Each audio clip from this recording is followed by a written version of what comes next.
साथियों, अभी राष्ट्रीय पिछड़ा वर्ग मोर्चा के सभी राज्यों में अधिवेशन चल रहा है। कल पंजाब में हमारा अधिवेशन था, आज पटना में हो रहा है। तो ये अलग अलग राज्यों में अधिवेशन क्यों किए जा रहे हैं? क्योंकि देश के अंदर जो ओबीसी समाज है उसकी संख्या बहुत ज्यादा है, आबादी बहुत ज्यादा है, मगर उसका एक भी राष्ट्रीय स्तर का संगठन, संख्या बहुत ज्यादा है, संख्या आधे से अधिक है, मगर राष्ट्रीय स्तर का एक भी संगठन नहीं।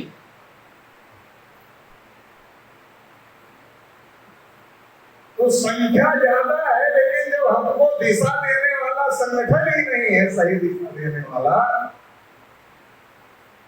तो हम दिशा भ्रमित हैं।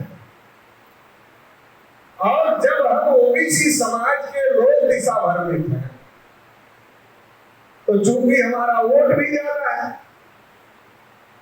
तो हम दिशा भ्रमित होकर वोट भी देने का काम करते हैं।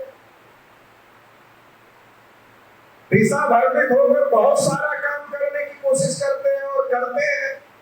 उसकी वजह से देश की स्थिति और परिस्थिति में जो अच्छा परिवर्तन होना चाहिए वो नहीं होगा, और हमें भी हमारे हक अधिकार नहीं मिल रहे। अगर इसको इस तरीके से समझा जाए कि अगर आज की देश की स्थिति और परिस्थिति खराब है, तो इसका सबसे बड़ा जिम्मेदार पिछड़ा वर्ग समाज है, ओबीसी समाज है। ये जिम्मेदारी हम अपने ऊपर लेते हैं कि भाई हमारी वजह से ये सारी दिक्कत। क्यों लेते हैं ये जिम्मेदारी? अरे जब हम आधे से अधिक हैं तो जिम्मेदारी भी तो लेना पड़ेगा। हम आधे से अधिक हैं, अगर हम समझ जाए सही बात को, सही तरीके से फैसला करना शुरू कर दे, तो ये देश सही दिशा में चलने लगेगा। तो इसलिए पिछड़ा वर्ग संगठन और पिछड़ा वर्ग की जागृति का कार्यक्रम ये केवल पिछड़े वर्ग को हक अधिकार का मामला यहीं तक नहीं, ये देश को भी आगे ले जाने का मामला है। अगर आप देश को बचाना चाहते हैं, देश को आगे ले जाना चाहते हैं, तो उसके लिए पिछड़े वर्ग को जागृत करना बहुत ज्यादा जरूरी है। अब पिछड़े वर्ग को जागृत करना है। अभी कोई कह रहा था पिछड़ा वर्ग शेर है, बस जागने की देर है। तो हमारे कार्यकर्ता ऐसा नारा लगाते रहते हैं कि पिछड़ा वर्ग शेर है, बस जागने की देर है। तो मैंने कहा भाई, रामायण में जो कुंभकर्ण थे पात्र, तो कुंभकर्ण 6 महीने सोते थे और 6 महीने के बाद जग जाते। मतलब टाइम लिमिट थी कि 6 महीने के बाद जग जाए। टाइम लिमिट थी 6 महीने के बाद जग जाए। तो मैंने अपने नारा लगाने वालों लोगों को पूछा, भाई हम लोगों की भी कोई टाइम लिमिट है क्या? जैसे कुंभकर्ण की टाइम लिमिट थी कि वो 6 महीने में जग जाते थे, तो ऐसा क्या हम लोगों की ओबीसी समाज की भी कोई टाइम लिमिट है क्या कि 6 महीने नहीं 6 साल इंतजार कर लेते? लेकिन क्या 600 साल में भी जगने की कोई उम्मीद है? तो कहा कुछ कह नहीं सकते। तो हमने कहा फिर नारा बदलना पड़ेगा। जब कुछ कह नहीं सकते, कोई टाइम लिमिट नहीं है कि ये 6 महीने या 600 साल में भी जग जाएगा कि नहीं जगेगा, इसकी कोई टाइम लिमिट नहीं है, तो हमने कहा फिर नारा बदल। फिर क्या नारा कर ले? हमने कहा नारा ये कर लो कि ओबीसी शेर है, बस जगाने की देर है। जगने की देर है से काम नहीं चलेगा। आप नारा लगा के आप ही छोड़ के चले जाओगे, भाई जग जाएगा। तो जगाने की देर है, जगाने की देर है का मतलब है कि जिम्मेदारी जो नारा लगा रहा है पहले उसके ऊपर आ जाएगी कि वो नारा लगा रहा है कि ओबीसी शेर है, बस जगाने की देर है, मतलब हमें ही जगाना है कि जिम्मेदारी आ जाए।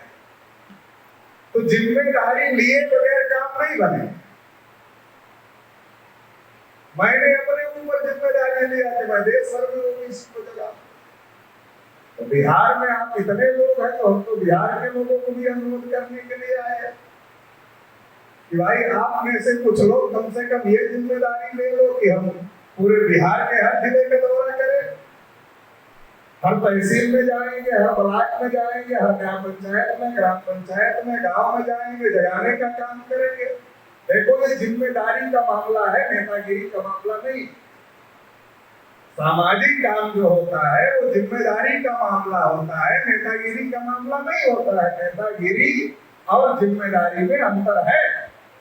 जब आप अपनी जिम्मेदारी समझोगे तो आप खुद ही नेता बन जाओ, लोग आपको नेता मान लेंगे। और जब आप अपनी जिम्मेदारी नहीं समझोगे तो आप नेता अपने को कितना भी प्रदर्शित करो, लोग नेता नहीं माने। तो जिम्मेदारी समझना पड़े। इसलिए मैं राष्ट्रीय पिछड़ा वर्ग मोर्चा के लोगों को कहता रहता हूँ, जो स्टेट का है उसको कहता रहता हूँ, हर जिले का प्रोग्राम बनाओ जाओ।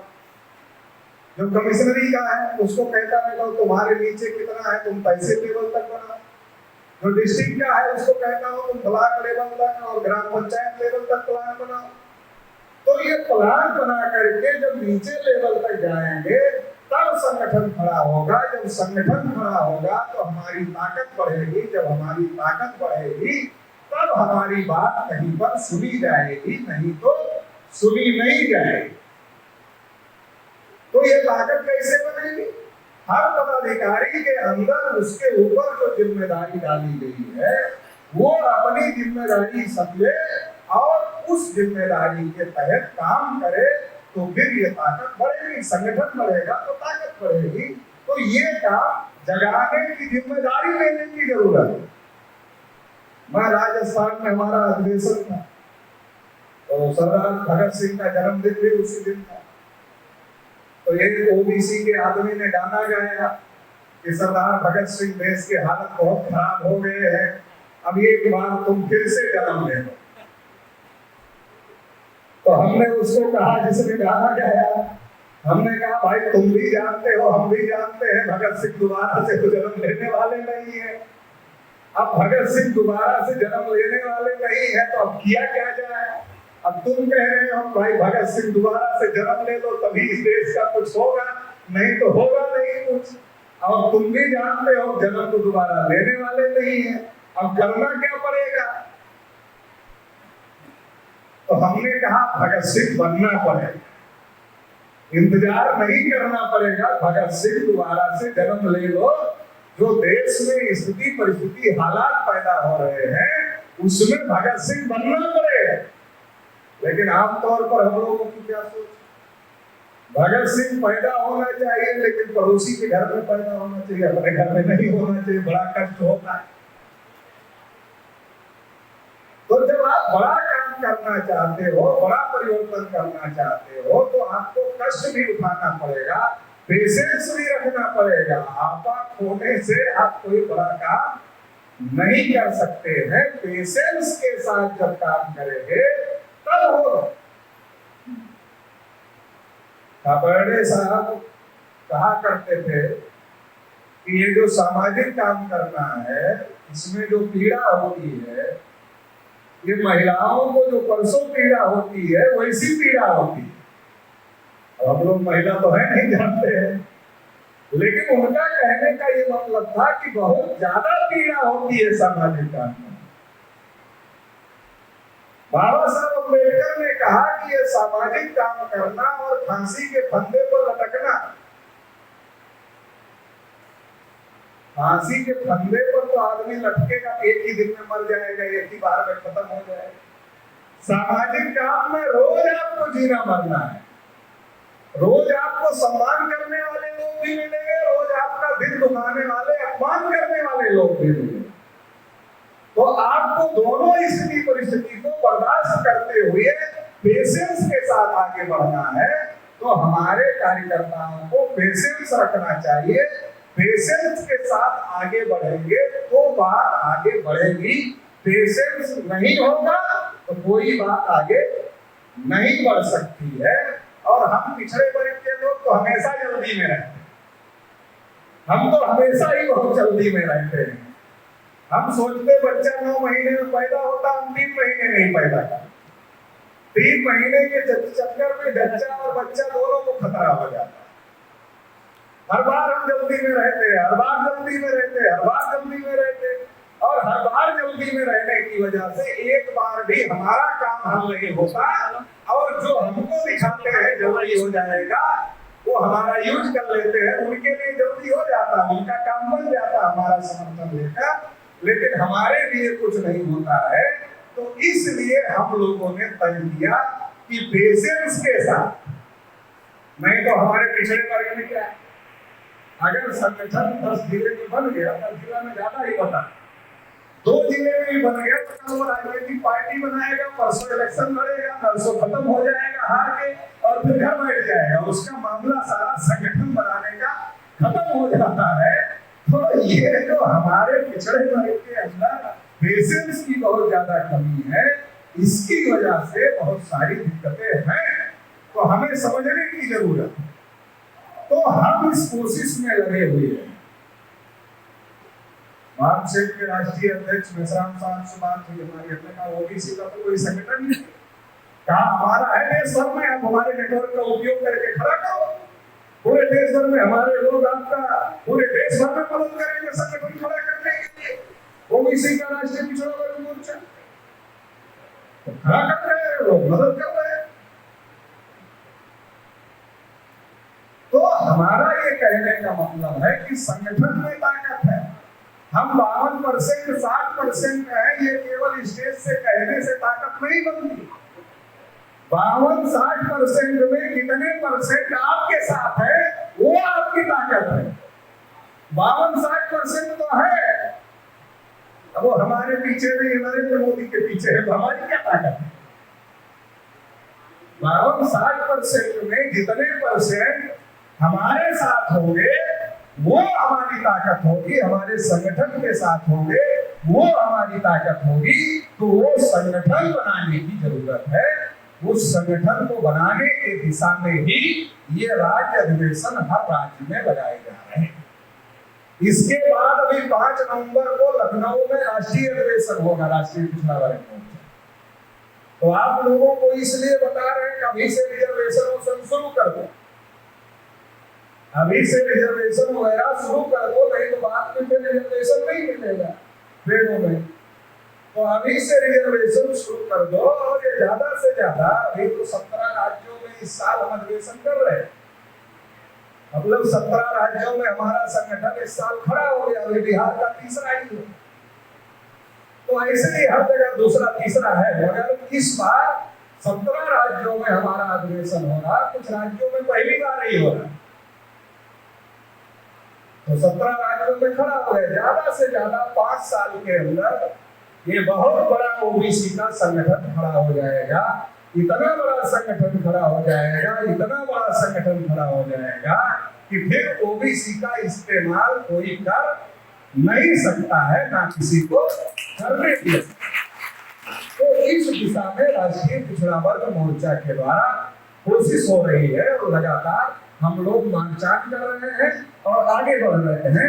तो आप सभी पूरे बिहार से कार्यकर्ता आए हुए हैं, तो आप सभी को अपने अपने जिले में 11 लोगों की कार्यकारिणी जिले की, 11 लोगों की कार्यकारिणी तहसील की, फिर 11 लोगों की कार्यकारिणी ब्लॉक की, फिर 11 लोगों की कार्यकारिणी ग्राम पंचायत की, फिर 11 लोगों की कार्यकारिणी गांव की। ऐसा आप लोगों को अपने अपने जिले में बनाना है। ज्यादा हाथ होंगे तो काम ज्यादा, हाथ कम होंगे तो काम कम होगा, हाथ ज्यादा होंगे तो काम ज्यादा होगा। तो ज्यादा हाथ तैयार करो, हर हाथ को काम दो, और जब हर हाथ काम करेगा तो रिजल्ट है, ताकत बढ़ेगी संगठन। तो ये काम करने की जरूरत है। साथियों, आज जो ये विषय रखा गया है, जाति आधारित जनगणना एवं ओबीसी की जाति आधारित जनगणना न करना, ओबीसी को अधिकार वंचित रखने का ब्राह्मणवादी षड्यंत्र है।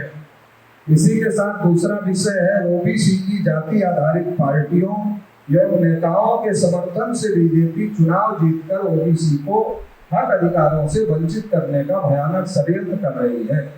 तीसरा विषय है ओबीसी के समर्थन से लगातार 2 बार सरकार बनाने के बावजूद ओबीसी के विरोध में कई फैसले करने वाली आरएसएस बीजेपी यूसीसी का मुद्दा उठाकर धार्मिक ध्रुवीकरण करके 2024 के चुनाव में फिर से ओबीसी का वोट लूटना चाहती है।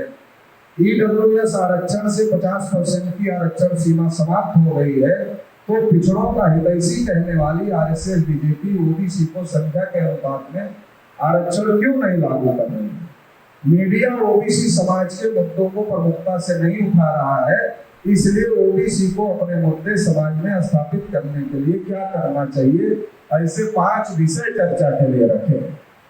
इन विषयों के बारे में थोड़ी थोड़ी कुछ बातें मैं आप लोगों को कहना चाहता हूं। सबसे पहली बात यह है कि देश में जानवरों की गिनती हो, कुत्तों की हो रही, और ताली बजाने वाले को आप क्या कहते हैं? क्या कहते?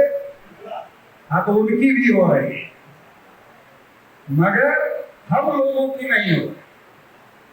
जब मैं ऐसा बोलता हूँ कुछ ओबीसी के लोग मुझे सुनने के बाद आते हैं स्टेज पर, कहते पटेल जी बहुत ज्यादा हो जाता है, थोड़ा अच्छा कम लगता है, बहुत ज्यादा हो जाता है। हमने कहा क्या ज्यादा हो गया? कहा जानवरों की होती है, कुत्तों की होती है, और ये ताली बजाने वालों को भी आपने शामिल कर दिया। हमने कहा हमने नहीं शामिल किया, आपको पता नहीं चला, इन लोगों ने तो आपको पहले ही उस जमात में शामिल कर दिया। हर काम के लिए तो ताली हम ही बजा रहे हैं, कौन बजा रहा है? 370 हटा ताली कौन बजाए? हमारा कोई मतलब है 370 से? हम कश्मीर के रहने वाले हैं, जम्मू के। 3 तलाक हटा, हमने ताली बजाई, हमारा कोई लेना देना है? मुस्लिम महिलाओं को हिजाब नहीं पहनना चाहिए, हम ताली बजा रहे हैं, हमारा कोई लेना देना है? जिस काम से हमको कोई लेना देना नहीं है, उसके लिए हमसे ताली बजवाई जा रही है, और हम बजा रहे हैं। और देश की आजादी को 75 साल हो गए, इसलिए अमृत काल चल रहा है, अमृत उत्सव मनाया जा रहा है, और उसमें भी ताली हम बजा। हम ये नहीं पूछ रहे हैं मोदी जी चलो अमृत काल चल रहा है, बहुत अच्छा, आप और पी लो थोड़ा, आप थोड़ा अमृत और पी लो, अमर हो जाओ, हमें कोई ऐतराज नहीं है। लेकिन ये बताओ कि 75 साल से जो अमृत निकला है, इसमें ओबीसी को भी कुछ हिस्सा मिला कि नहीं मिला, ये तो बताओ। ये कैसे पता चलेगा कि ओबीसी को अमृत मिला कि नहीं मिला? अरे जब जनगणना होगी तब पता चलेगा अमृत मिला कि नहीं मिला। अब जनगणना होगी नहीं, क्योंकि मोदी जी के हाथ में नहीं, भागवत जी के हाथ में। बाप आरएसएस है, बेटा बीजेपी, या मां आरएसएस है, बेटा बीजेपी, तो मां बाप की बात मानना पड़ता है ना बच्चे को। और मोदी जी तो लायक संतान है, ना लायक तो है नहीं कि नहीं माने, तो लायक संतान है। अब लायक संतान है तो लायकी दिखा रहे, वोट लेने के लिए कहते हैं हम ओबीसी, और जब गिनती का मामला आता है तब नहीं। अभी देखो गुमराह कर क्या कहते हैं, सुबह एफिडेविट लगाया, राज्य सरकार सर्वे नहीं कर सकती, शाम को एफिडेविट बदल दिया, कर सकती। अब ओबीसी के लोग गुमराह हो गए, नहीं बीजेपी ने भी तो कह दिया कर सकती, बीजेपी ने भी कह दिया कर सकती है। अब वो बीजेपी वाले प्रचार कर रहे हैं, हाँ हमने तो कह दिया राज्य सरकार कर सकती। अब हमारे लोगों को जानकारी की बहुत ज्यादा कमी है। सेंसस एक्ट 1948 में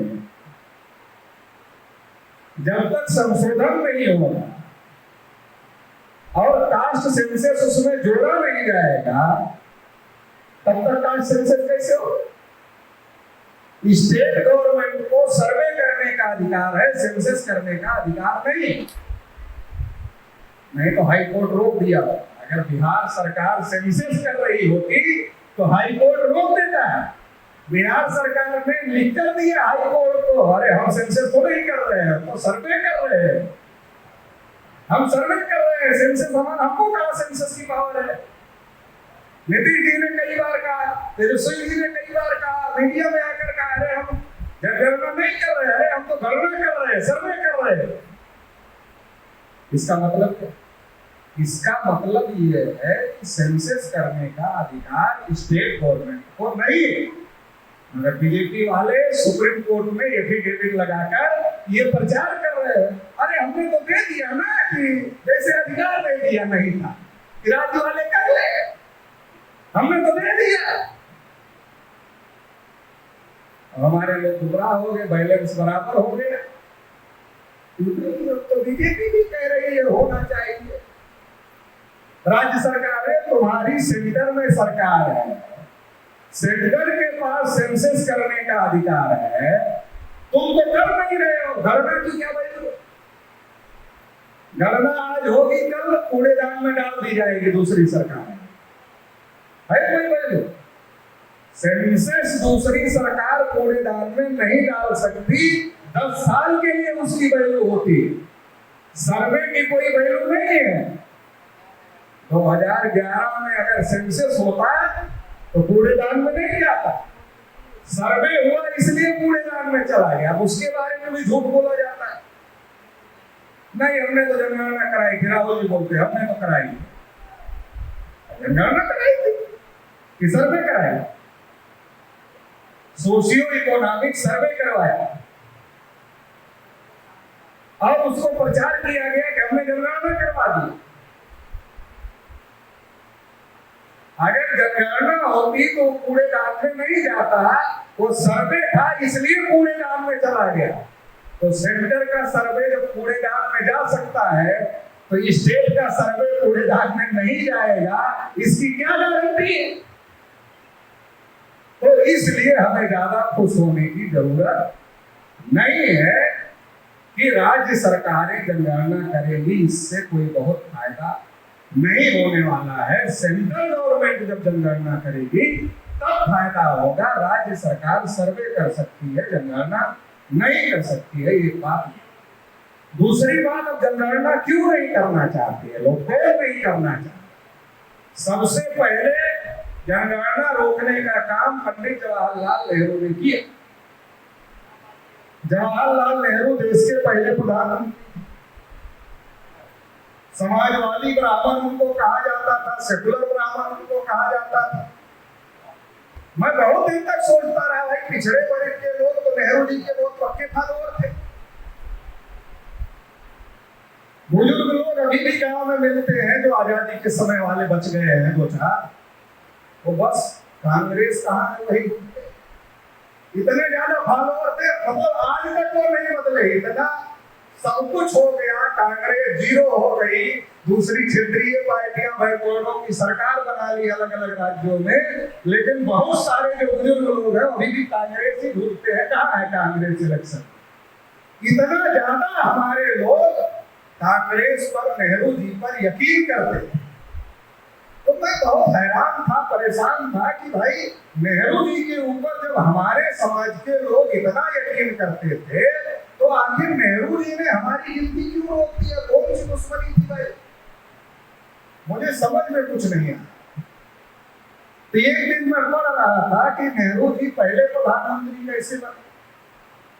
तो जब मैं पढ़ रहा था तो मुझे पढ़ते पढ़ते ये पता चला कि जब कांग्रेस महासमिति में यह तय किया गया कि इस बार कांग्रेस का जो अध्यक्ष बनेगा वो देश का पहला प्रधानमंत्री बनेगा,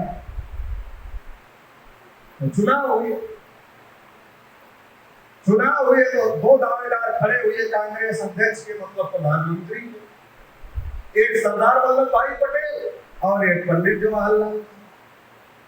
तो सरदार वल्लभ भाई पटेल और पंडित जवाहरलाल नेहरू के बीच में जब वोटिंग हुई तो कांग्रेस की जितनी राज्यों की कमेटियों ने वोट डाला उन सब ने सरदार वल्लभ भाई पटेल को वोट दे दिया, नेहरू जी को नहीं दिया।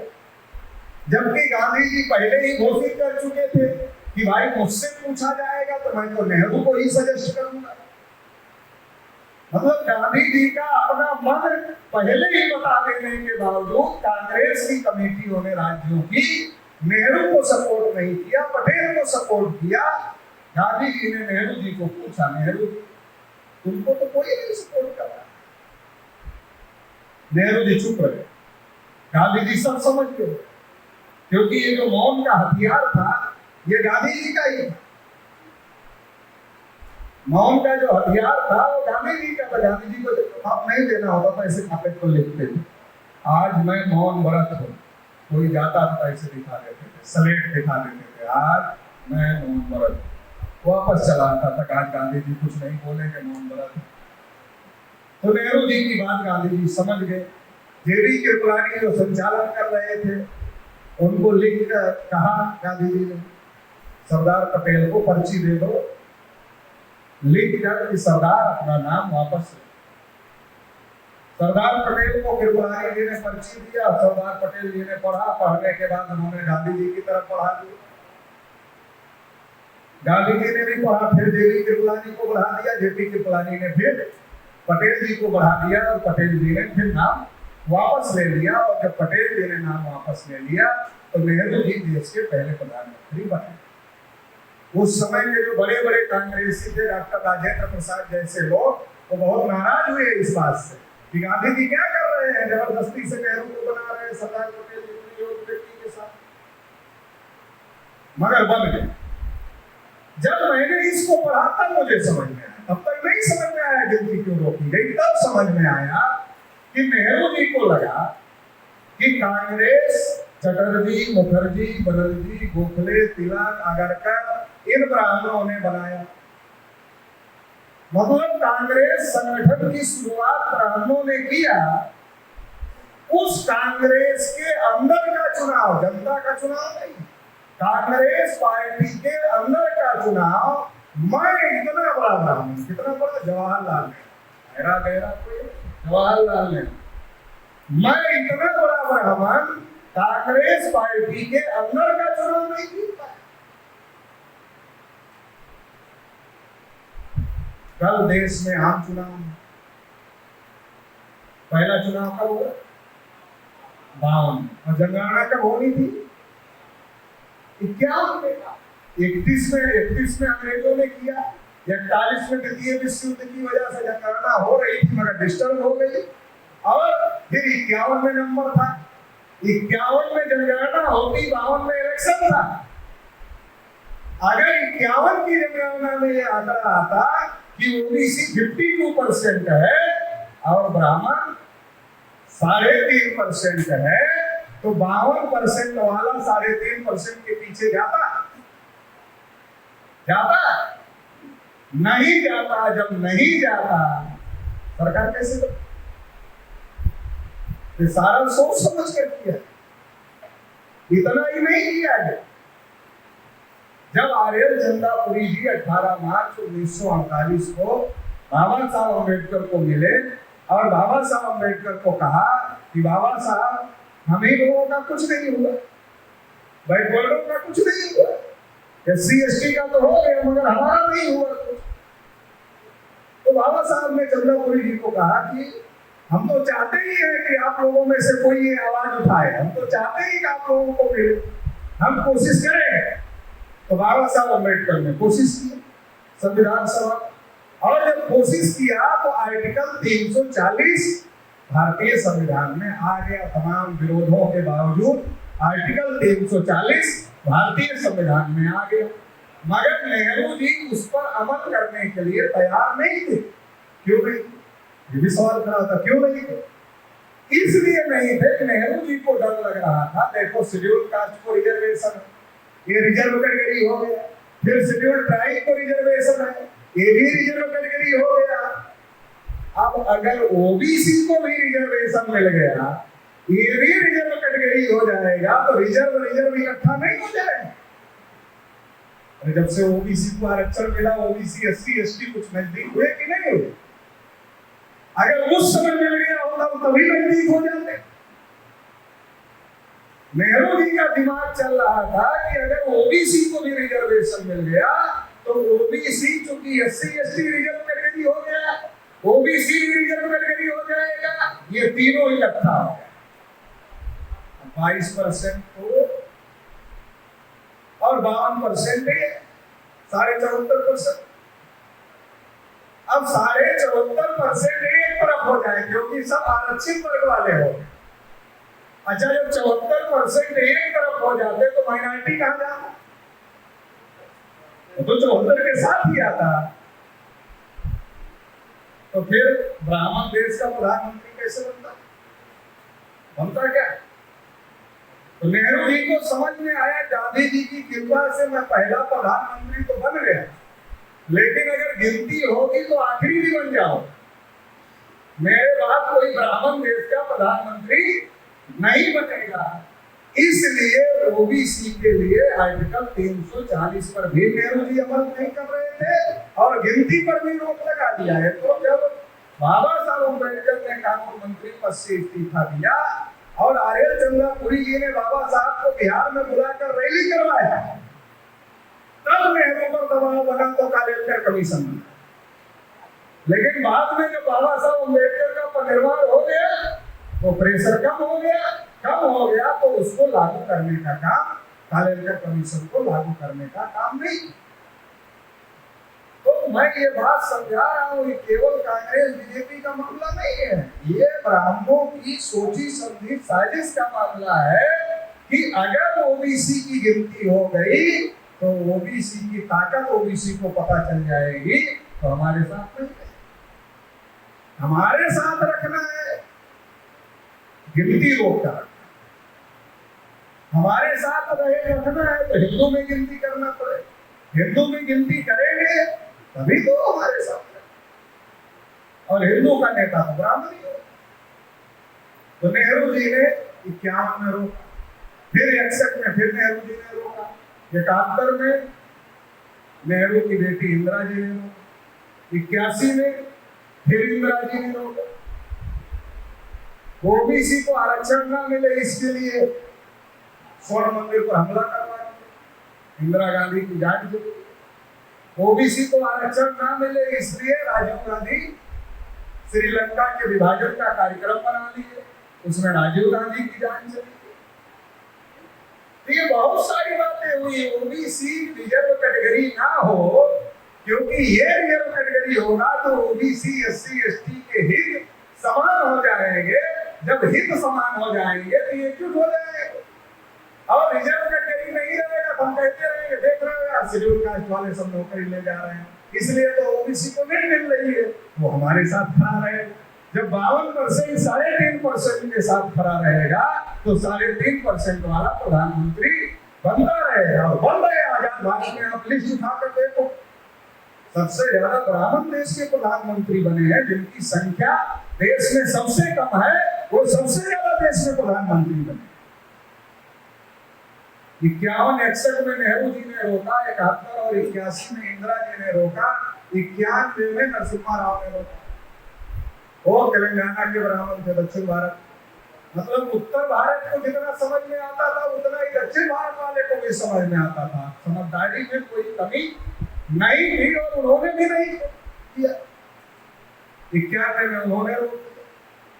2001 में अटल बिहारी जी देश के प्रधानमंत्री, जब जनगणना हुई तो वो प्रधानमंत्री, वो कर लेना चाहिए था। तो नेहरू के विरोध में बोलते थे पार्लियामेंट में, कांग्रेस के विरोधी थे। जब कांग्रेस की नीति थी गिनती ना करने की, तो उसकी जो अपोजिशन पार्टी थी उसकी नीति होनी चाहिए थी गिनती करने की। मगर हमारे ओबीसी के मामले में कांग्रेस की भी वही नीति है और बीजेपी की भी वही नीति। अभी महिला आरक्षण वाले पर कांग्रेस वाले चिल्ला रहे हैं, अगर उनको पूछो ये बिल किसने ड्राफ्ट किया, उनको इतना ही पूछो ये बिल किसने ड्राफ्ट किया, चुप हो जाएंगे, फिर नहीं बोलेंगे। कांग्रेस ने लाया ना, जब लालू जी, शरद जी, नीतीश जी, तमाम बैकवर्ड क्लास के नेता उसका विरोध कर रहे थे, भाई इसमें कोटे में कोटा नहीं भाई कर रहे थे ना, कांग्रेस ने ला तो वही बिल तो आई। और राहुल जी ने पार्लियामेंट में बोला तो उनको लगा अगर हम बोलेंगे कि ये महिला आरक्षण कोटे में कोटा निर्धारित करो, बीजेपी वाले तुरंत जवाब देंगे अरे तुम्हारी ही बिल तो है। तो राहुल जी ने सोचा कि ओबीसी को खुश तो करना है, तो क्या मुद्दा उठा दिया, अरे इतने सेक्रेटरी हैं केवल 5% बजट डील करते हैं। तो राजनीति सबको समझ में नहीं आती, ओबीसी के लोग खुश हो गए। राहुल जी ने पार्लियामेंट में कहा कि अरे ओबीसी के तो इतने ही सेक्रेटरी हैं और केवल 5% बजट देखते हो। अब ये नहीं समझ रहे कि राहुल जी ने ये मुद्दा क्यों उठाया। जब महिला आरक्षण बहस चल रहा था तो महिला आरक्षण का मुद्दा उठाना चाहिए था, लेकिन राहुल जी को पता था हमारा ही कराधारा सब है, हम जैसे उठाएंगे वैसे ही बीजेपी वाले हमको जवाब देंगे, तो हमारे पास कोई जवाब नहीं होगा। देखो मैं पॉलिटिकल पार्टी नहीं हूं, इसलिए निरपेक्ष तरीके से बता रहा। कोई पॉलिटिकल पार्टी का आदमी होगा तो वही पेशेंस से सुन ले। निरपेक्ष तरीके से बता रहा हूं कि कैसे हो रहा। तो अटल जी ने भी गिनती नहीं की, क्योंकि अटल जी को भी समझ में आता। 2011 में मनमोहन सिंह पे तो आप लोगों को पता है 51,000 कार्यक्रम भारत मुक्ति मोर्चा ने लगाए और हर नेताओं के घर में हैंडबिल भेजा। जानवरों की गिनती होती है मगर ओबीसी की नहीं होती। वही बोला लालू जी ने पार्लियामेंट में, जानवरों की गिनती करते हो हमारी नहीं। ओबीसी के नेताओं ने वही मुद्दा उठाया, यही कि जानवरों की गिनती होती है, ओबीसी की नहीं होती है। हम लोगों ने मुद्दा उठाया। 51,000 कार्यक्रम पूरे भारत में लगाए और वो पर्चा हर ओबीसी के नेता के घर पहुंचा। लेकिन फिर मनमोहन सिंह जी ने कहा कि करें, फिर दोनों बैठे कांग्रेस बीजेपी वाले। अरे कहा तुम्हारे पुरखे जवाहरलाल नेहरू, हमारे पुरखे अटल बिहारी, इनको मूर्ख समझते हो क्या? अरे इन्होंने रोक कर रखा, तुम करने के लिए तैयार हो। अरे कुछ समझदार थे तभी ने रोक के रखा। कहा फिर क्या करना होगा? कहा माहौल बहुत गर्म है। कहा गर्म है तो ठंडा कर दिया जाएगा, जैसे 92 में कर दिया गया था मंडल कमीशन को, वैसे ठंडा कर दिया जाएगा। तो ठंडा करने के लिए भारत से 2 नमूने ढूंढे, हरियाणा से बाबा रामदेव और महाराष्ट्र से अन्ना हजारे। एक अहिर एक कुर्मी, 2 को ढूंढा, दोनों ओबीसी। 2 को ढूंढा, एक ने कहा काला धन वापस लाएंगे, एक ने कहा जन लोकपाल लाएंगे, भ्रष्टाचार मिटाएंगे। अब मीडिया कोई खबर चला देगा, हमारा ओबीसी का आदमी उसके पीछे पागल हो जाता है। अब मीडिया वालों ने दिन रात खबर चलाना शुरू किया, काला धन वापस आना चाहिए, वापस आना चाहिए, वापस आना चाहिए, भ्रष्टाचार बहुत बढ़ गया है, जन लोकपाल आना चाहिए। अन्ना जी अनशन पर बैठे हैं, वो जाएंगे नहीं जब तक जन लोकपाल नहीं आएगा। खूब हल्ला मचाया मीडिया ने। मीडिया का तो मकसद था ओबीसी की गिनती का मुद्दा दबाना। तो हमारे लोग टीवी देख लिए, तो जिनके ऊपर 1 हफ्ता पहले जनगणना का सुरूर चढ़ा था, वो सुरूर खत्म हो गया और उनके ऊपर भ्रष्टाचार मिटाने का, जन लोकपाल लाने का, काला धन वापस लाने का नशा चढ़ गया। 1 सितंबर 2011 को हम लोग दिल्ली में रैली रखे, तो हम ओबीसी के लोगों को कह रहे थे चलो दिल्ली। तो ओबीसी वाले क्या कह रहे? पटेल जी बेचारा, अन्ना हजारे, या तो राजा हरिश्चंद्र की कहानी सुनते थे, या तो साक्षात कोई ईमानदार आदमी, ये अन्ना हजारे आ गया है तो उसकी जान बचाना बहुत जरूरी है। पहले जान बचो, सब भ्रष्टाचार विरोधी आंदोलन में शामिल हो। और जब भ्रष्टाचार विरोधी आंदोलन में शामिल हो गए तो गिनती का मामला दब गया और चुपके से सोशियो इकोनॉमिक सर्वे के नाम पर ओबीसी को मूर्ख बना दिया गया। मनमोहन सिंह प्रधानमंत्री थे, उनको फैसला नहीं लेने दिया गया। गैर ब्राह्मण कैसे इतना समझदार हो जाता कि ऐसे फैसले ले लेता? इतना समझदार तो ब्राह्मण ही है। अगर ओबीसी की गिनती होगी तो क्या परेशानी पैदा हो जाएगी। तो समझदार ब्राह्मण प्रणब मुखर्जी को कांग्रेस वालों ने ढूंढा, कहा ये फैसला करेंगे गिनती के मामले में, प्रधानमंत्री फैसला नहीं करेंगे, प्रणब मुखर्जी करेंगे। प्रणब मुखर्जी ने सर्वे करवा दिया, गिनती खत्म करवा दिया। हम लोग मानते थे प्रणब मुखर्जी सेकुलर ब्राह्मण है, जब राष्ट्रपति पद से रिटायर हुए, आरएसएस की शाखा में चले गए, तब समझ में आया। हम तो ऊपर ऊपर देख रहे थे, अंदर वाला देख ही नहीं पाए थे। तो हमको ऐसे ही 75 साल से मूर्ख बनाया गया। 16 नवंबर 92 को जब मंडल कमीशन का फैसला आया, 52 को 27 मिला, 27 में क्रीमी लेयर लगा दिया। अच्छा, जब शेड्यूल कास्ट को पहले संख्या के अनुपात में रिजर्वेशन था, शेड्यूल ट्राइब को पहले संख्या के अनुपात में रिजर्वेशन है, इसका मतलब संविधान निर्माता ये मानते हैं कि जिसकी जितनी संख्या है उसका उतना प्रतिनिधित्व होना चाहिए। संविधान के किसी आर्टिकल में नहीं लिखा 50% से ज्यादा आरक्षण नहीं हो सकता। तो सुप्रीम कोर्ट के जजों को सपना आया था क्या रात में 50% से ज्यादा नहीं हो सकता, या सपने में संविधान सभा बैठ गई थी और सुप्रीम कोर्ट के जजों को कह दिया कि तुम लोग आर्डर दे दो, 50% से ज्यादा नहीं हो। और अगर ये कर दिया गया तो हम ओबीसी के लोग क्या कर रहे थे? जब हमारे विरोध में आया तो हम ओबीसी के लोग क्या कर रहे थे? हमको क्या करना चाहिए? शेड्यूल कास्ट को, शेड्यूल ट्राइब को क्रीमी लेयर नहीं था। जब क्रीमी लेयर का विषय संविधान सभा में आया तो बाबा साहब अम्बेडकर ने विरोध किया, तमाम संविधान निर्माताओं ने विरोध किया और रिजेक्ट कर दिया गया। Schedule caste, schedule tribe reservation से क्रीमी लेयर, जब schedule caste, schedule tribe reservation से क्रीमी लेयर पहले ही संविधान निर्माताओं ने रिजेक्ट किया था, तो ओबीसी को क्रीमी लेयर मगर हो गए। मंडल कमीशन की केवल एक सिफारिश लागू हुई, बाकी लागू नहीं हुई। कास्ट, सेंटर और स्टेट में जो जातियां कॉमन है उन्हें ही ओबीसी माना जाए। तो मिला क्या ओबीसी को? मंडल लागू होने में ओबीसी को मिला क्या? मिला नहीं तो हम लोग कर क्या रहे थे उस समय? क्यों नहीं हम लोग पार्लियामेंट गए? तो हम कैसे गए? हमारा और पंडित जी लोगों का तो चोली दामन का साथ है। चोली दामन का साथ समझते हैं, बहुत घनिष्ठ रिश्ता। मतलब हमारा कोई काम उनके बगैर होता ही नहीं। बेचारे शेड्यूल कास्ट वाले नहीं छोड़ पा रहे हैं इतना। पंडित जी पता नहीं कितना मीठे होते हैं, मैं तो समझ नहीं पाता।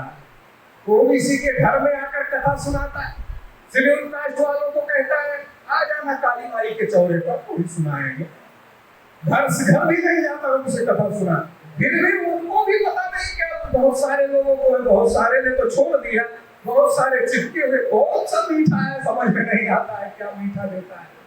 हमारे तो घर में आता है ओबीसी के कोई काम बगैर पंडित के होता ही नहीं। जन्म से लेकर माने देखो, बच्चा हम पैदा कर नाम पंडित जी से रखो, बच्चे को पढ़ा कर डॉक्टर हम बनाते हैं, शादी की तारीख पंडित जी से निकलवाते हैं, शादी पंडित जी से करवाते हैं, घर हम बनाते हैं, गृह प्रवेश पंडित जी से करवाते हैं। और जब मर जाते तो लड़का दौड़ा जाता है बेटा पंडित के पास, पिताजी मर गए, आत्मा को शांति मिली कि नहीं मिली पता करो। अब पंडित जी कहे शांति मिल गई तो रोजी रोटी कैसे चलेगी? धंधा बंद, पैसा भटक रही है तो खिलाना पड़ेगा, देना पड़ेगा कुछ, तब शांति मिलेगी। क्रिया कर्म करोगे तब शांति मिलेगी। इसलिए जोगिंद्र फूले ने एक जगह लिखा, जैसे बाल काटना नाई का धर्म नहीं है, धंधा है, वैसे कर्मकांड करना ब्राह्मण का धर्म नहीं है। धंधा है लेकिन हम धंधा को धर्म समझते। और ये भी पंडित कहता है, देखो अगर ये सब नहीं करोगे तो रात में पिताजी की आत्मा आ जाएगी और तुम्हें ही परेशान करेगी। और मान लेता है हमारा आदमी, अरे बाप पर भरोसा नहीं है, पंडित पर भरोसा है। अरे बाप पर भरोसा होता तो ये कहता, अरे हमारा बाप है, हमें क्यों परेशान करेगा? उसकी आत्मा में ताकत होगी तो हमारे दुश्मन को परेशान करेगा। लेकिन ऐसा बेटा नहीं कहता, क्योंकि उसको बाप से ज्यादा पंडित पर भरोसा है, क्योंकि उसके बाप ने भी अपने बाप पर भरोसा नहीं किया था, पंडित पर ही किया, तो बेटा भी वैसा ही करता। तो जन्म से लेकर मरने के बाद तक का सारा हमारा काम पंडित जी से होता। तो आने जाने में हमारे घर में कोई दिक्कत नहीं है। शेड्यूल कास्ट के घर में तो पूछ कर आता है, मतलब डरते आता है, अरे कहीं छुआछूत न लग जाए, पानी न पीना पड़ जाए, चारपाई पर ना। अब तो राजनीति हो गई है, इसलिए दूर से बोल गौतम जी जय देवी, गौतम जी खुश जय देवी, आइए पंडित जी चारपाई निकालते हैं, चद्दर भी डालते हैं, फिर चाय भी पिलाते हैं, फिर कहते देखो ये पंडित जी है मगर ये कितने अच्छे आदमी, जय भीम बोलते। और ये यादव जी ये बोलते ही नहीं। ठीक है तो पंडित जी ही ठीक है, वोट इन्हीं को देने। और फिर पंडित जी को दूसरे पंडित जी मिल जाते हैं जब वहां से निकल कर आते, और पंडित जी को पूछते पंडित जी जय भीम बोल रहे, कहा क्या करे, वोट लेना है, उनके भीम को थोड़ी बोल रहे हैं, अपने महाभारत वाले को। और अगर ओबीसी का भी ऐसे कोई समझदार आदमी जय भीम बोलने लगा तो पंडित उसको कहता है यादव होकर जय भीम बोल रहे, पटेल होकर जय भीम बोल रहे, कुशवाहा होकर जय भीम बोल रहे, तुम्हारे लिए क्या किया भीम ने? सही है, हमारे आदमी को पता नहीं क्या किया हमारे लिए भीम ने, तो बताएगा क्या क्या किया। जवान हो गए क्या? जब इतना सुन लिया यादव कुर्मी कोई भी, कहा लगता जय भीम बोलने से डिमोशन होता है, तो पहले से नीचे है, दबाव नीचे चले जाएंगे जाति व्यवस्था में, दूसरे दिन से बोलना बंद। हमारे घरों में पंडित जी लोग आए और कहा अयोध्या में राम जी का मंदिर बनना चाहिए, और हम लोग तो चंदा देते ही है, काले में चंदा बनाओ, कहा चंदे का मामला नहीं है, कहा तो क्या, कहा वहां मस्जिद है जहाँ मंदिर बनना, जहाँ राम जी पैदा हुए वहां मस्जिद है, तो अयोध्या चलना पड़ेगा, राम लला हम आएंगे मंदिर वही बनाएंगे, तो वही बनाएंगे मतलब रामलला बनाएंगे, हम तो आएंगे। तो ओबीसी के लोगों को लेकर गए और 6 दिसंबर 1992 को बाबरी मस्जिद गिरा। 16 नवंबर 1992 को मंडल कमीशन का फैसला सुप्रीम कोर्ट से आया, 20 दिन में बाबरी मस्जिद गिरा दिया। मंडल कैसे समझ में आया ओबीसी? जब बाबरी मस्जिद का इतना बड़ा बखेड़ा खड़ा हो गया मंदिर मस्जिद का, तो मंडल कैसे समझ में आए ओबीसी को? अगर मैं पूछ लूं यहाँ कि कितने लोगों ने मंडल कमीशन की रिपोर्ट पढ़ी है, हाथ खड़ा कर, 2 खड़ा हो गया, 3 खड़ा हो गया, 4 खड़ा हो गया, 5 खड़ा हो गया, 6 7, मतलब 10% भी नहीं हुआ, 10% भी नहीं हुआ। अगर 10% नहीं हुआ तो क्यों नहीं हुआ? जिसकी वजह से हमें 27% रिजर्वेशन मिल रहा है, उसमें और क्या क्या लिखा है हम क्यों नहीं पढ़ पाए? क्योंकि हम जान ही नहीं पाए, और ये मस्जिद और मंदिर की लड़ाई में हमारा मामला खत्म कर दिया गया, जैसे 2011 में भ्रष्टाचार विरोधी आंदोलन में हमारा मामला खत्म कर दिया। मैं महाराष्ट्र गया था, मैंने पूछा अरे अल्लाह की नहीं दिख रही? हमने कहा किसान आंदोलन वाले ढूंढ रहे हैं, वो दिख ही नहीं रहे।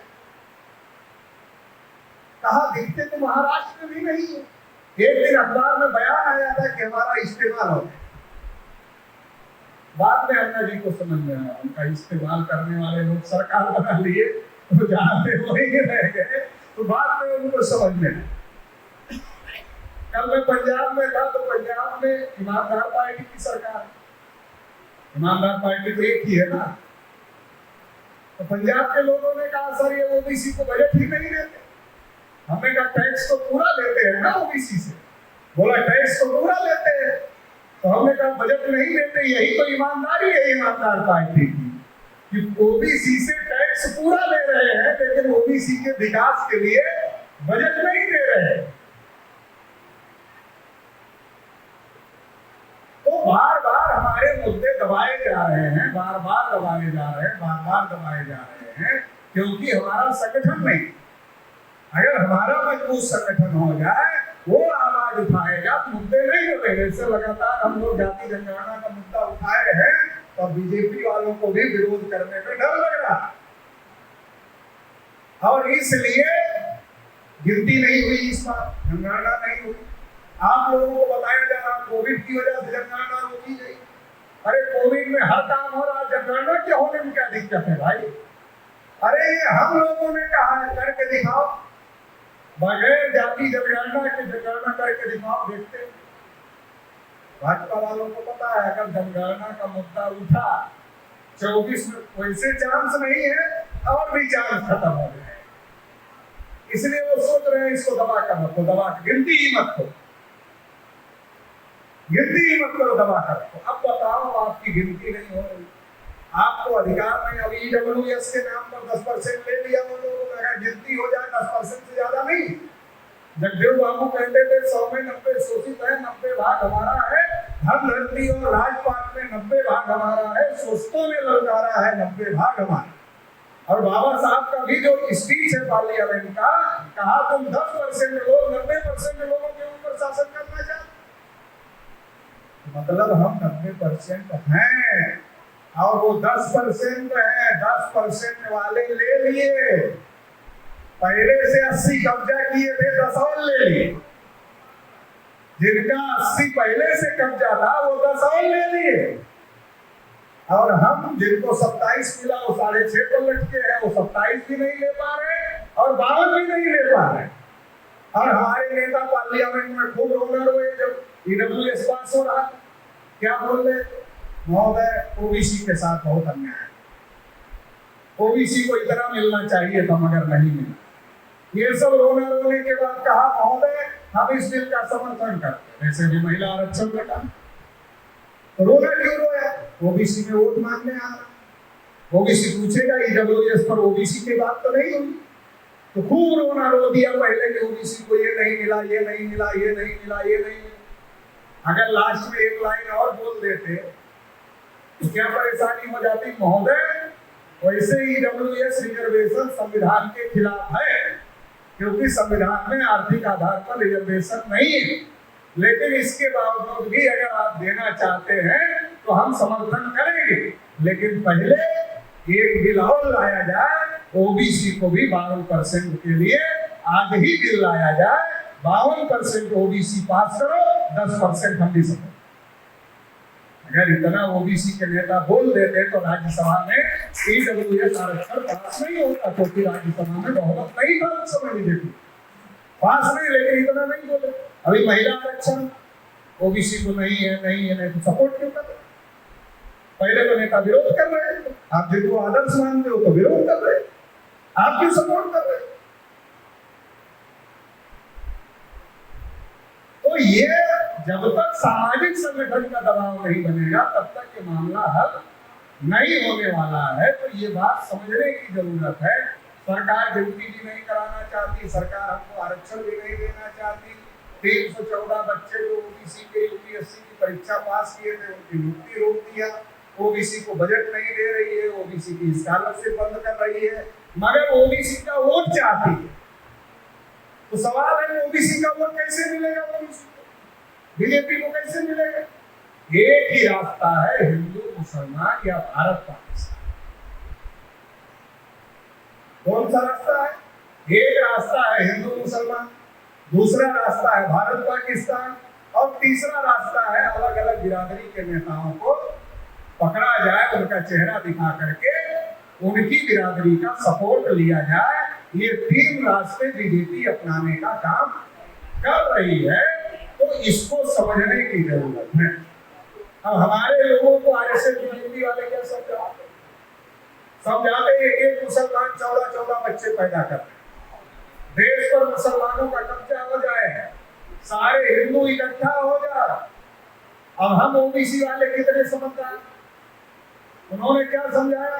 एक मुसलमान 14 बच्चे पैदा कर रहे, देश पर मुसलमानों का कब्जा हो जाएगा। अब हम समझ गए कि मुसलमान 14 बच्चे पैदा कर रहे हैं, बच्चे पैदा करेंगे, बच्चे बड़े होंगे, फिर और पैदा करेंगे, फिर वो पैदा करेंगे, फिर वो भी पैदा करेंगे, फिर वो भी पैदा करेंगे। ऐसा पैदा करते करते 400 साल में, 500 साल में मुसलमान अपनी जनसंख्या बढ़ा लेंगे। यही ना समझा रहे हैं कि ज्यादा बच्चे पैदा कर रहे हैं। अब पैदा करते करते करते करते 400-500 साल में मुसलमान अपनी जनसंख्या बढ़ा लेंगे, और जब मुसलमान जनसंख्या बढ़ा लेंगे अपनी, देश पर कब्जा करेंगे। हम देश पर कब्जा तो नहीं होने देंगे, ओबीसी वाले देश पर कब्जा तो होने नहीं देंगे मुसलमानों का। तो हम इतने अकलमंद, हमने कहा 500 साल बाद मुसलमान किसी स्थिति में कब्जा नहीं करने चाहिए, इसलिए 75 साल से 3.5% ब्राह्मणों का कब्जा करवा। कितने अकलमंद हैं हम लोग, अकलमंदी की तो बात नहीं पड़ेगी, और इतनी अकल नहीं लगा पाए। पंडित जी समझा रहे 500 साल बाद मुसलमान कब्जा करें, जब ज्यादा हो जाएंगे बच्चे पैदा करते करते संख्या। अरे हम तो आज ही ज्यादा है तो हम क्यों कब्जा नहीं कर लेते? 52% ओबीसी है, फिर शेड्यूल कास्ट है, फिर शेड्यूल ट्राइब है, 74-75% तो यही है। उसके बाद माइनॉरिटी तो आपका साथ देने के लिए तैयार ही है। बिहार में बैकवर्डों की सरकारें बनती हैं तो माइनॉरिटी के सपोर्ट के बगैर नहीं बनती। यूपी में बैकवर्ड शेड्यूल कास्ट की सरकारें बनी तो माइनॉरिटी के सपोर्ट के बगैर नहीं बनी। अगर ओबीसी एससी एसटी माइनॉरिटी इकट्ठा किया जाए ना, फिर ये नहीं समझ पा रहे जो सीधा सीधा है 500 साल बाद मुसलमान कब्जा करेंगे, ये समझ में आ, ये समझाया जा रहा है और ये समझ में आ रहा है, और इसकी वजह से हमारा बहुत बड़ा नुकसान हो रहा है। यूसीसी का मुद्दा क्या है? हिंदू मुसलमान करने का, करना धरना कुछ नहीं है, हिंदू मुसलमान करने का मुद्दा है। जब हम लोगों ने जोर शोर से इसको उठाया कि यूसीसी होगी, एक राष्ट्र एक कानून होगा तो रिजर्वेशन लागू होगा, क्या ओबीसी एससी सबसे आरएसएस वाले चुप हो गए, यूसीसी की बात नहीं करते, समझ गए गल नहीं रही, अभी हिंदू मुसलमान नहीं हो रहा।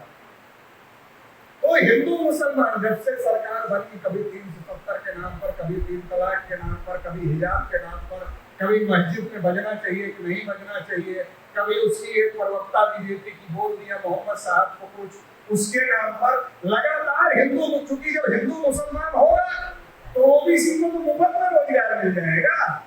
जब तक हिंदू मुसलमान नहीं होता ओबीसी बेरोजगार रहता, काम धंधा नहीं तो अपने आरक्षण के बारे में सोचता है, अपने रोजगार के बारे में सोचता है, महंगाई के बारे में सोचता है, कहता हम किसान हैं यार, खेती किसानी घाटे में जा रही है, उसके बारे में सोचता है। जब बेरोजगार रहता है तब। अब जब हिंदू मुसलमान होता है तब तो रोजगार मिल जाता है हिंदू मुसलमान के नाम पर लड़ने के लिए, तब ये सब सोचने की जरूरत नहीं पड़ती है। तो देश में हिंदू मुसलमान की स्थिति बनाने की बार बार कोशिश हो रही है ताकि हिंदू मुसलमान के नाम पर ओबीसी का वोट लूटा जा सके। जैसे पिछली बार लूटा गया वैसे फिर लूटे जाने की तैयारी है। इससे समाज को सतर्क करने की जरूरत है। देखो हम और मुसलमान 75 साल से लड़ रहे हैं, दो आदमी लड़ते हैं कि तो हमें फायदा होना चाहिए था या तो मुसलमान को होना चाहिए, या मुसलमान है नहीं ये तो हो गया तो आप तो हो गया, नहीं तो है नहीं। ये मत समझना मुसलमानों को खुश करने के लिए बोल रहा, आपके फायदे की बात बोल रहा हूँ, मुसलमानों को खुश करने के लिए नहीं बोल रहा। देखो शिवाजी महाराज और औरंगजेब लड़ते थे, जब शिवाजी महाराज जीतते थे तो राजपाट शिवाजी महाराज के कब्जे, जब औरंगजेब जीतते थे तो राजपाट औरंगजेब के कब्जे। अब 75 साल से हम और मुसलमान 14 अगस्त को पाकिस्तान बना, कम से कम तब से तो लड़ ही रहे हैं। तो मुसलमानों की पार्टी ने कितनी बार सेंट्रल गवर्नमेंट बना दिया? एक भी मुसलमानों की पार्टी ने सेंट्रल गवर्नमेंट बनाया है? तो एक भी शेड्यूल कास्ट की पार्टी बनाई, एक भी शेड्यूल ट्राइब की पार्टी बनाई, एक भी ओबीसी की पार्टी 5 साल के लिए सेंट्रल गवर्नमेंट बनाई? लेकिन हमारी तो निकला है, ताली तो हो जाए 75 साल में। हम और मुसलमान लड़ रहे हैं, ना हमारी गवर्नमेंट बनी ना मुसलमानों की गवर्नमेंट बनी, हम लड़ किस बात के लिए रहे? जहां से कानून बनता है वहां ना हम है ना मुसलमान, जहां से कानून पर अमल होता है, क्लास 1 क्लास 2 के अधिकारी 79.2% ब्राह्मण और ऊंची जाति के लोग, जहां से न्याय मिलता है हाई कोर्ट सुप्रीम कोर्ट, वहां की तो दशा ही निराली है। जज ही जज बना रहे हैं, तो वहां तो टांच लेके ढूंढोगे तो भी नहीं। और तो चौथा खंभा है जिसके बारे में विषय बनाया गया, हमारी खबर नहीं, जब हमारा होगा तब दिखाएगा, हमारा है ही नहीं तो हमारी कहां से दिखाए? और इसलिए मैं मतलब देश चलता है 4 जगह से, वो चारों जगह में ना हम हैं ना मुसलमान है, लेकिन लड़ाई हमारी और मुसलमान। किस बात की लड़ाई? ये लड़ाई जो लगा रहे हैं, लड़ने वालों को फायदा नहीं हो रहा, लड़ाने वालों को फायदा हो रहा है। ऐसे दो घोड़ों में दौड़ कराई जाती है, तो दो घोड़े दौड़ते हैं रेस में, कोई घोड़ा जीत जाए तो फायदा घोड़े को तो नहीं होता है, घोड़े के मालिक को होता है। वैसे ही हिंदू मुसलमान की लड़ाई में ना मुसलमान को फायदा हो रहा है, ना ओबीसी SC ST को फायदा हो रहा है, फायदा 3.5% ब्राह्मणों को हो रहा है। फिर हमें कटोरा लेकर खड़ा होना पड़ा, अरे हमको दे दो ना, अच्छा क्या नहीं। अरे बाबा साहब ने ताकत दिया, वोट का अधिकार देके सरकार बनाओ, ये ताकत दी है, जो तुम्हारी बात सुने उसको वोट दो। वोट देते हो धर्म के नाम पर, जाति के नाम पर, कोई कटोरा लेकर खड़े होते हो कि हमें आरक्षण। अब धर्म का नशा तो बहुत भयंकर है ओबीसी, और इससे जो थोड़ा बच गया तो जाति की नशा से तो एकदम चूर चूर है। दिन भर बीजेपी का विरोध करेगा, फिर उसकी जाति का आदमी टिकट लेकर चला आया, कहा क्या करें, बिरादरी की इज्जत बचाने का मामला है, वोट तो इसी को देना पड़ेगा। और जब बिरादरी तुम्हारा जीत कर पार्लियामेंट में नहीं बोलेगा तुम्हारे अधिकार तो कितनी इज्जत बढ़ जाएगी, कितनी इज्जत बढ़ जाएगी, इज्जत भी जाएगी, अधिकार भी जाएंगे। तो इसलिए जाति और धर्म से ऊपर उठने की जरूरत है। ये नशा बड़ा खतरनाक है, हर जाति में जाति का एक नेता। हम ओबीसी के नाम पर मीटिंग बुलाए थे, बिरादरी के नाम पर बुला दो, इसका हल क्या है, लेकिन हल उससे कुछ नहीं हो। वो इतने जो कर सकते हैं ओबीसी के नाम पर, वो बिरादरी के नाम पर इसका 10 गुना वाले नहीं कर सकते। वर्गीय चेतना की जरूरत है, जातीय चेतना की जरूरत नहीं है। जातीय चेतना से कोई अधिकार नहीं मिले। हर बिरादरी में बिरादरी का नेता आता, कहता सब बिरादरी आगे चली, अपनी मैं हर बिरादरी वालों के साथ रहता हूँ, हर बिरादरी का संगठन चलाने वालों से भी हमारे अच्छे संबंध हैं। वो सब बताते रहते, हम देखते भी रहते, वो कहते नहीं सब बिरादरी आगे चली गई, अपनी पीछे रह गई। गाँव में बैठा जो बिरादरी है बोलता सब आगे चली गई, हम ही पीछे रह गए, आगे जाना चाहिए। तो क्या करना होगा, अब नेताजी आए हैं तो नेताजी के पीछे चलना होगा। तो बिरादरी नेताजी के पीछे और नेताजी अमित शाह के पीछे। तो नेताजी ने तय किया, देखो हमारे पीछे हमारी इतनी बिरादरी है, इतना तो अच्छा हमको तो MP का टिकट दोगे ना। हाँ बेटा भी है हमारा, अरे उसको भी ये उसको मिल गया, ये बेटे को मिल गया, काम पूरा हो गया। वो मिनिस्टर हो गया, बेटा मिनिस्टर हो गया, या दोनों में से एक मिनिस्टर हो गया, काम पूरा हो गया। समझ का क्या, उसका तो काम हो गया, आपका क्या हुआ। तो ये जाति और धर्म का नशा हमारा सत्यानाश कर रहा है। हमें तय करना पड़ेगा कि जाति धर्म के नाम पर लड़ाई अब नहीं लड़ेगी। किस नाम पर लड़ेंगे, अधिकार के लिए लड़ाई लड़ेंगे। अधिकार किसके नाम पर है, ओबीसी के नाम पर, SC के नाम पर, ST के नाम पर। इसके नाम पर अगर लड़ोगे तो अधिकार मिलेगा। जाति धर्म के नाम पर लड़ोगे तो आपका इस्तेमाल होगा, और जिसका इस्तेमाल होता है उसका कल्याण नहीं होगा। आखिरी बात कहकर अपनी बात समाप्त। हम ओबीसी के लोग बहुत कंफ्यूज हैं कि हमारा दोस्त कौन है, हमारा दुश्मन कौन है। हम कभी शेड्यूल कास्ट से लड़ते हैं, कभी शेड्यूल ट्राइब से लड़ते हैं, कभी मुसलमान से लड़ते हैं, कभी सिख से लड़ते हैं, कभी ईसाई से। अरे ये मोबाइल चाहिए, ये जिसके पास होगी उससे लड़ो, सबसे लड़ने का क्या मतलब। ये मोबाइल चाहिए तो ये जिसके पास है उससे लड़ोगे तो मिलेगा, सबसे लड़ोगे तो कैसे मिलेगा। जिसके पास है ही नहीं उसको हरा दिया, मान लो मुसलमानों को त्रास कर, तो क्या मिलेगा, है ही नहीं उसके पास तो तुम्हें क्या मिलेगा। अरे जिनके पास है उनसे लड़ोगे तो मिलेगा। दोस्त और दुश्मन की पहचान करते आना चाहिए। घोड़ा और घास की दोस्ती अगर हो जाए फिर घोड़े को भूख लगेगी। घोड़ा घास को भाई कह के दोस्ती बना लेगा, पहले भाई कहेगा, फिर दोस्ती बनाएगा, फिर उसको भूख लगेगी तो फिर भाई को चारा बनाएगा। 3.5% वाले पहले भाई कहते रहे, भाई तुम भी हिंदू हम भी हिंदू, भाई भाई आ जाओ। अब भाई भाई के पास चला गया, फिर आया अधिकारों का मामला, फिर पंडित जी ने कहा नहीं भाई तो हो, लेकिन चारा तुमको ना बनाए तो किसको बनाए भाई, हमारा चारा तो तुम ही हो, तो हम किसको बनाए हो। अब घोड़ा का चारा घास ही है, तो किसको चारा बनाएगा, घास को ही बनाएगा। सबने लड़ाई लड़ी मंदिर की, मिला एक भी ओबीसी को ट्रस्ट मिलेगा। विनय कटियार, कल्याण सिंह, उमा भारती, प्रदेश तोगड़िया, रितंबरा, बड़े बड़े नेता, मिला जगह पूछा नहीं गया वहां जब शिलान्यास हुआ। मैं तो वही का अयोध्या का, इसलिए अभी मेरा अयोध्या में कार्यक्रम था, एक पटेल जी बोल रहे थे, बोले जो कटियार को नहीं बुलाया गया विनय कटियार को शिलान्यास में, तो मैं गया उनके घर में, पूछा आपको कैसा लग रहा है, कहे बहुत खराब लग रहा है। तो हमने कहा बोल तो नहीं रहे खराब लग रहा मीडिया, बोले बोलेंगे नहीं। हमने कहा क्यों नहीं बोले, बोले डरते। हमने कहा क्यों डरते पता है, कहा नहीं पता तो नहीं। हमने कहा सुप्रीम कोर्ट ने कहा कि बाबरी मस्जिद गिराना गलत था, मंदिर बने। क्या कहा सुप्रीम कोर्ट ने, मंदिर वही बनेगा लेकिन बाबरी मस्जिद गिराना गलत था। अब जितने के ऊपर बाबरी मस्जिद गिराने की केस चल रही है निर्दोष तो नहीं है मंदिर बनने से, वो तो केस अभी भी है। ज्यादा बोलोगे तो बाबरी मस्जिद केस में अंदर डाल देंगे, काल्पनिक नहीं बोल रहा।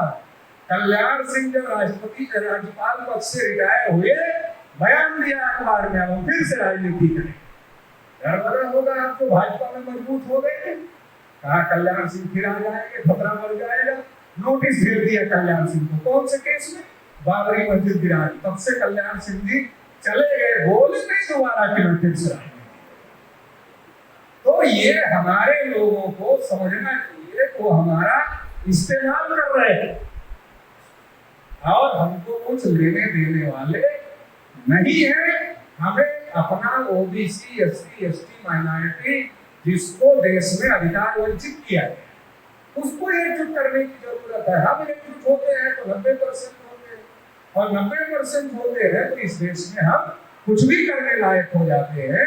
ये करने और हमारी आपसी लड़ाई क्या है, अरे एक ही फार्मूला है इकट्ठा होने का, जिसकी जितनी संख्या भारी उसकी उतनी हिस्सेदारी, एक ही फार्मूला है।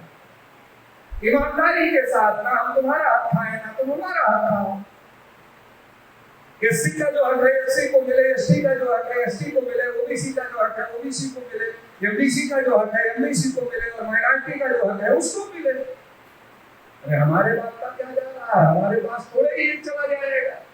अरे सबको मिलेगा तो पंडित जी ने जो कब्जा किया है उसमें से मिलेगा, ना ओबीसी में से मिलेगा, ना एससी एसटी में से मिलेगा। हमें आपस में टेंशन करने की क्या जरूरत है, हमें ये लड़ने की जरूरत है। वैसे हम तो किसान के घर में पैदा हुए तो पहले फसल तौल कर बेचते थे, तो बाबा जी हमारे तौलते थे, जब तौल पूरी हो जाती थी तो कहते थे और दे दो इसको।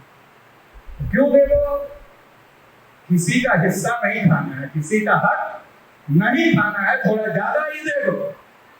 तो हम तो किसान के घर में पैदा हुए, दूसरे का हक खाने का तो कभी मन में विचार ही नहीं आता, लेकिन हम लोग इतने भोले भाले हैं इसलिए दूसरे हमारा हक खा गए। तो अब इसके लिए भी तय करना है कि हमारा हक भी कोई खाएगा तो हमें बर्दाश्त नहीं। अब किसान इतना भोला नहीं होता, 75 साल में किसान कोई चीज खरीदने जाता है तो दुकानदार को पूछता कितने में दो, और जब अपनी चीज बेचने जाता है तब क्या पूछता है कितने में लोगे। अरे भाई एक ही नियम होना चाहिए, या तो खरीदने वाला पता है या तो बेचने वाला। हम खरीदार होते हैं तो बेचने वाला दाम बताता है, और हम बेचने वाले होते हैं तो खरीदने वाला दाम बताता है। हम भोले भाले हैं तो इसलिए हमारे साथ ऐसा हुआ है। तो इसलिए हम लोगों को एकजुट होने की जरूरत है, इकट्ठा होने की जरूरत है। समय ज्यादा हो रहा है इसलिए इतना ही बात इस मौके पर कहना चाहता हूँ।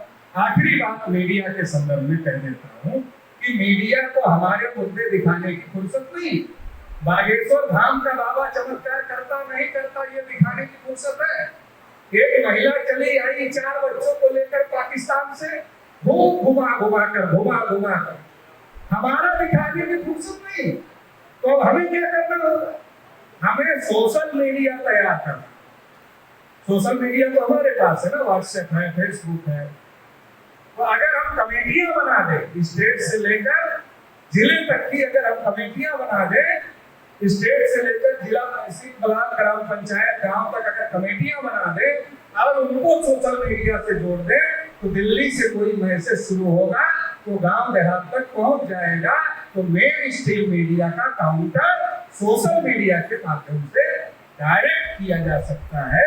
तो इसके लिए भी हम लोगों को काम करने की जरूरत है। आप सभी लोगों ने मुझे ध्यानपूर्वक सुना, इसके लिए आप सभी लोगों को बहुत बहुत आभार, बहुत बहुत धन्यवाद।